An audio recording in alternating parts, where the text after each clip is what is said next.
Hi everybody. I tried going live on YouTube, but that's a whole another mess there. So I am going to read from the first chapter of the first book I've ever considered my favorite, Charlotte's Web. Now forgive me if I start speaking fast or stutter a bit. This is my first time reading a book live. Where's Papa going with that axe? Said Fern to her mother as they were setting the table for breakfast. Out to the hog house, replied Mrs. Arable. Some pigs were born last night. I don't see why he needs an axe, continued Fern, who was only 8. Well, said her mother, one of the pigs is a runt. It's very small and weak, and it'll never amount to anything. So your father has decided to do away with it. Do away with it, shrieked Fern. You mean kill it? Just because it's smaller than the others? Mrs. Arable put the pitcher of cream on the table. Don't yell, Fern. Your father was right. The pig will probably die anyway. Fern pushed a chair out of the way, ran outdoors. The grass was wet, and the earth smelled of springtime. Fern's sneakers were stomping by the time she caught up with her father. Please don't kill it, she sobbed. It's unfair. Mr. Arable stopped walking. Fern, he said gently, you will have to learn to control yourselves. Control myself, yelled Fern. This is a matter of life and death, and you talk about controlling myself. Tears ran down her cheeks as she took hold of the axe and tried to pull it out of her father's hand. Fern, said Mr. Arable, I know more about raising a litter of pigs than you do. A weakling makes trouble. Now, run along. But it's unfair, cried Fern. The pig couldn't help being born small, could it? If I had been very small at birth, would you have killed me? Mr. Arable smiled. Oh, certainly not, he said, looking down at his daughter with love. But this is different. A little girl is one thing, a little runty pig is another. I see no difference, replied Fern, still hanging on to the axe. This is the most terrible case of injustice I ever heard of. A queer look came over John Arable's face. He seemed almost ready to cry himself.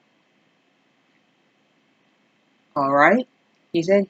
You go back to the house and I will bring the runt when I come in. I'll let you start him on a bottle like a baby.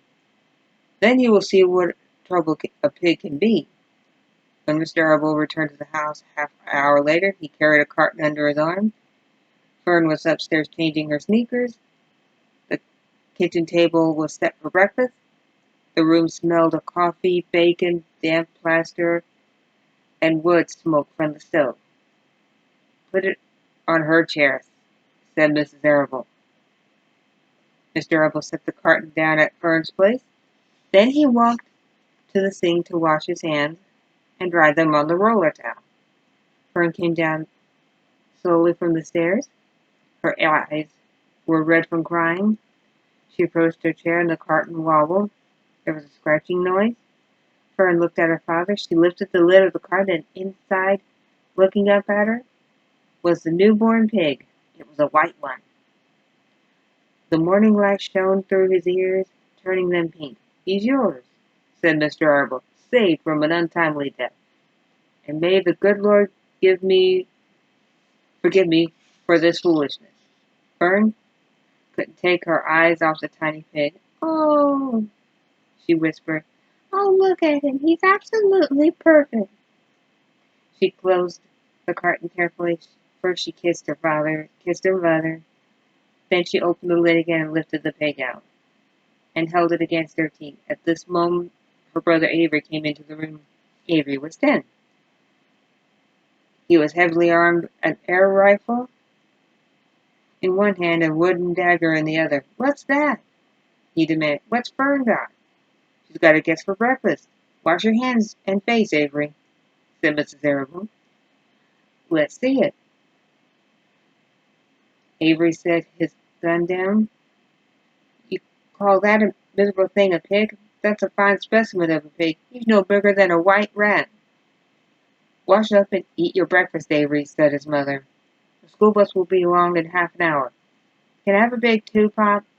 I only distribute pigs to early risers, said Mr. Arable. Fern was up at daylight trying to rid the world of injustice.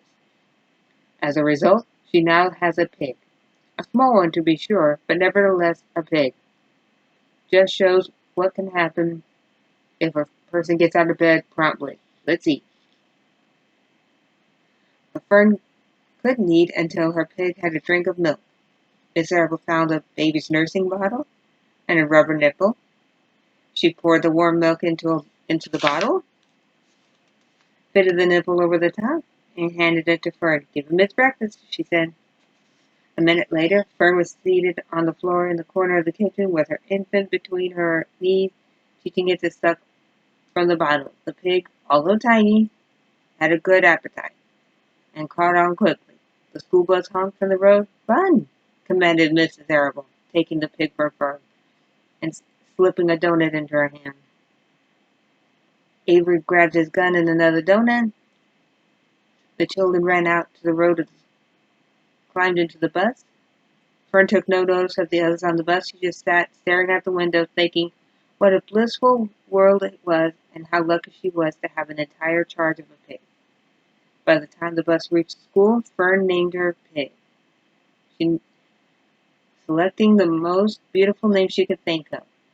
Its name is Wilbur, she whispered to herself. She was still thinking about the pig when the teacher said, Fern, what is the capital of Pennsylvania?